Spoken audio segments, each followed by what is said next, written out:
I have to see a thing 1,000 times before I see it once. Those words were published in 1940 in the book You Can't Go Home Again by an American writer, Thomas Wolfe. What it's generally taken to mean is that we have an inability to appreciate things wrought by time on places and people that we remember as static and permanent. It can be interpreted as a negative thing, but personally, I don't see it that way. I was born in Jersey City, New Jersey. I grew up about 10 kilometers away in a place called Nutley.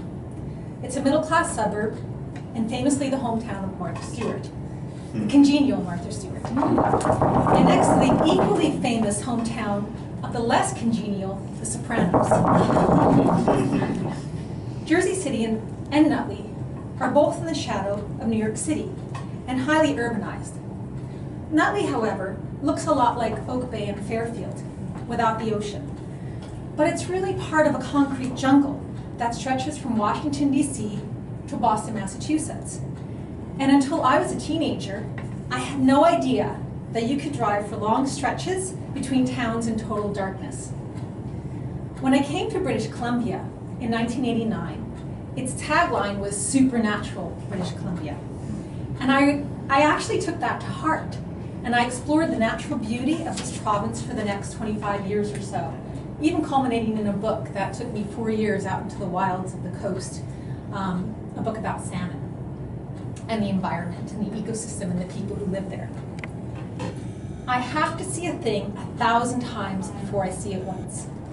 I can't go home again because living in BC inspired me to see the wildness of my own home turf, something I would never have seen without moving away to this place.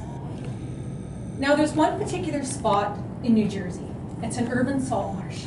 It's a few kilometers from Nutley, rumored to be the resting place of many a mobster, including Jimmy Hoffa. And from living in BC, I viewed that differently. It's a place called the Meadowlands. I'd seen the Meadowlands over 1,000 times. I'd seen it at sunset through drowsy eyes, from the back of a yellow Ford station wagon with faux wood paneling as a child. I'd seen it at sunrise, driving into Manhattan for my shift at a factory, at a factory that manufactured coat room chintz. For over 20 years, I'd seen it in sun, rain, and snow. Mostly, I saw it at 60 miles per hour. A few days before Hurricane Sandy landed on October 29th, 2012, and almost 5 decades after my first trip past the Meadowlands, I finally got out of the car and explored the area on foot and by boat in a kayak. Activities that probably, when I was a child, would have been deemed suspicious.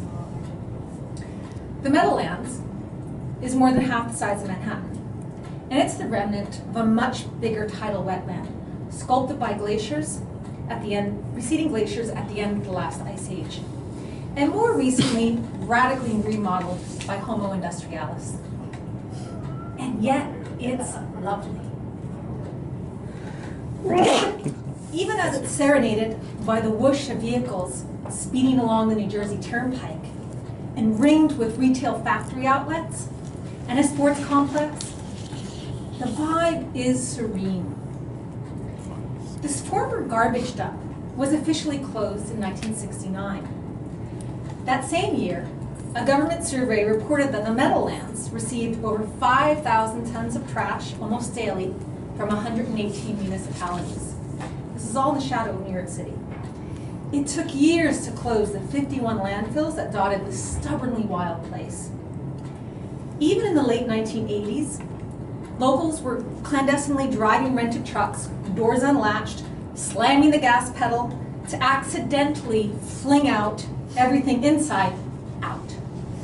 And on this trip home, I learned that the artifacts of my childhood, diaries, stuffed animals, books, were melded into Meadowlands mud, chucked out on a midnight drive-by by my 3 brothers, long after I left home. I also discovered, which was more important to me, that the outdoor skills I'd gained during the intervening years in BC reframed my worldview. In the Meadowlands, on that visit, I could see the marsh wren flittering in the native cordgrass. I could see red-tailed hawks whirling in the air, and I saw juvenile bald eagles hunting something. I saw, for the first time, the Meadowlands as a natural world flooded with a metropolis. Two things had changed, me and the Meadowlands. Years of ecological restoration made it inviting to both wildlife and to the birders, kayakers, and other outdoors people that enjoyed to visit.